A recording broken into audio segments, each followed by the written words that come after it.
Nos regala su nombre y su representación, por favor. Julio César Bello Vargas, presidente del Consejo Estatal de Fuerza Democrática de Guerrero. Profesor Julio César Bello, bien, ya el domingo reciente pasado hubo unas elecciones, ¿no?, del Poder Judicial 2025. Tú desde tu percepción, ¿cómo lo ves desde la sociedad civil? Porque dicen, hay voces que dicen que fue una elección de Estado, una elección de los acordeones, etcétera. ¿Tu opinión al respecto, profesor? Mire, en primer lugar, muchas gracias por la entrevista. Quisiera poner en contexto a mis paisanas y paisanos de Guerrero, de Acapulco,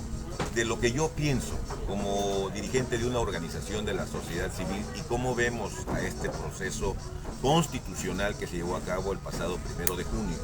Primero, decirte que fue una propuesta de reforma que mandó el Ejecutivo, el expresidente Andrés Manuel López Obrador, y los diputados federales aliados de Morena, PT y Partido del Trabajo fueron los que aprobaron en la Cámara, la turnaron al Senado y todo mundo se percató y se dio cuenta de cómo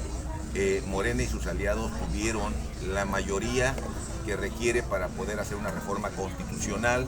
donde un senador del PAN, Yunes, y uno de Movimiento Ciudadano de Campeche,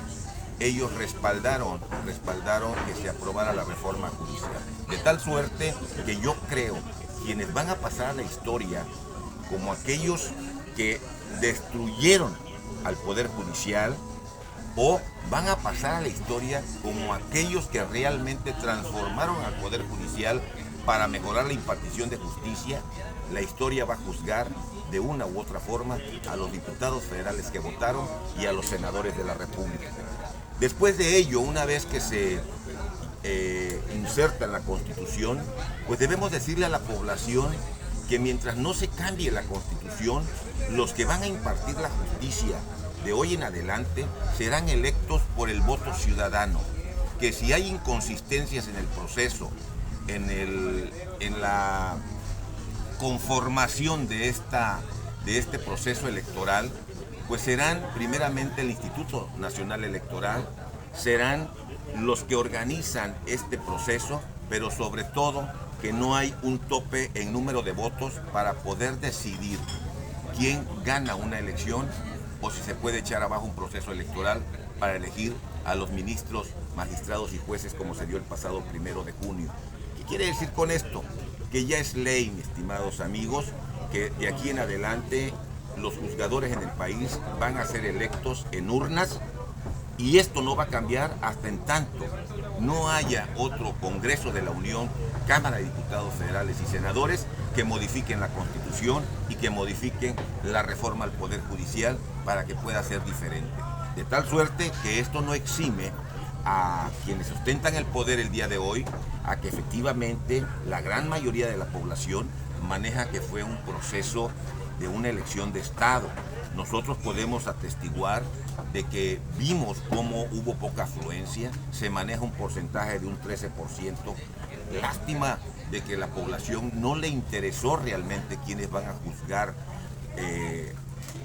en el país, quiénes van a impartir la justicia en el país. Y esto no quiere decir tanto por ellos, sino que manda un mal mensaje también de que la población está acostumbrada a que le des dádivas, a que le pagues el voto o a que le des una despensa para que sufrague. Y la otra, aquí también se vio que no hubo interés por parte de muchos actores políticos porque no hubo una movilización para llevar. ¿Qué quiere decir con esto? Que los 9 ministros que hoy están apareciendo como ganadores para ocupar el próximo Poder Judicial federal, y que aparte ya hay quien va a ser el próximo presidente de la máxima impartición de justicia en el país, me parece que fueron los mismos nombres que aparecían en un acordeón que fue distribuido, y no nada más por Morena, mis estimados amigos, fue distribuido por centrales sindicales, por actores políticos de distintos partidos políticos. Quiero decir entonces que hubo, más allá de un partido político, hubo los intereses de grupos o personales para poder incidir en quiénes son los próximos magistrados de la Suprema Corte de Justicia de la Nación. En ese sentido, creo, desde mi punto de vista, que fue una elección muy precaria, fue una elección con muchas inconsistencias y es una elección, sí cierto que es inédita e histórica porque lo marca la Constitución, pero también fue una elección con muchos vicios que ojalá y no se vuelvan a repetir. ¿Diría que fue una simulación esta elección? A mí me parece que la narrativa de la oposición y la parte oficial se centra exclusivamente en lo siguiente. La parte oficial dice que hoy el pueblo decide quién va a juzgar, quién va a impartir la justicia en el país. Y lo cierto que el pueblo es el que menos enterado está de quiénes son los candidatos a ministros, magistrados y jueces. Realmente es una narrativa, desde mi punto de vista, populista, porque al final de cuentas no es el pueblo ni el ciudadano quien decide quiénes van a ser ministros, magistrados y jueces. Y por parte de la oposición lo que se señala es eso también, que es una narrativa que quiere empoderar a la población y justifica las decisiones verticales de este gobierno actualmente que encabeza Morena y sus aliados.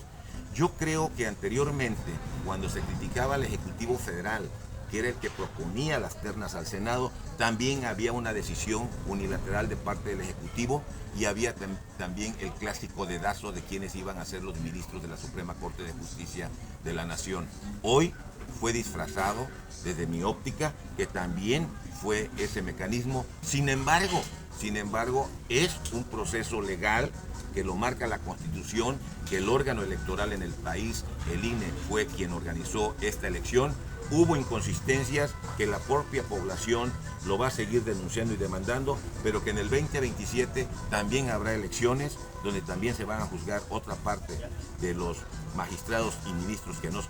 magistrados y jueces que no se dieron en esta ocasión, y creo que va a seguir